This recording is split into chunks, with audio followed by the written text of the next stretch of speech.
ग्रहकारकौ सिद्धि बुद्धि प्रदानेन कुलदेव कुलदेव्यौ रक्षेताम मम नित्यं सर्वरोग विनाशकौ। ओम ह्रीं श्रीं कुलदेवाय कुलदेव्यै च सर्वशत्रु विनाशाय भूत प्रेत ग्रह संहाराय कुलरक्षणं कुरु कुरु स्वाहा। कुलदेवाय नमस्तुभ्यं कुलदेव्यै च ते नमः। शत्रुन् संहर्मि नित्यं भक्तानुग्रहकारकौ सिद्धि बुद्धि प्रदानेन कुलदेव कुलदेव्यौ रक्षेताम मम नित्यं सर्वरोग विनाशकौ।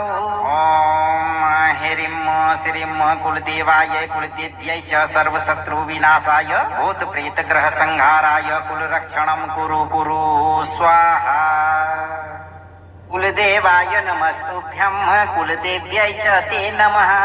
शत्रुन् संहर्मि नित्यं भक्तानुग्रहकारकौ सिद्धि बुद्धि प्रदानेन कुलदेव कुलदेव्यौ रक्षेताम मम नित्यं सर्वरोग विनाशकौ।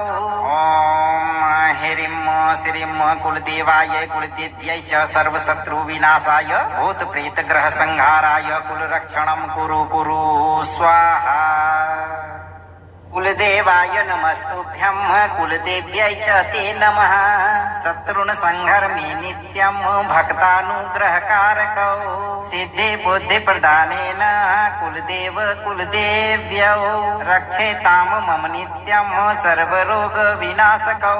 ओम ह्रीं श्रीं कुलदेवाय कुलदेव्यै च सर्वशत्रु विनाशाय भूत प्रेत ग्रह संहाराय कुलरक्षणं कुरु कुरु स्वाहा। कुलदेवाय नमस्तुभ्यं कुलदेव्यै च ते नमः।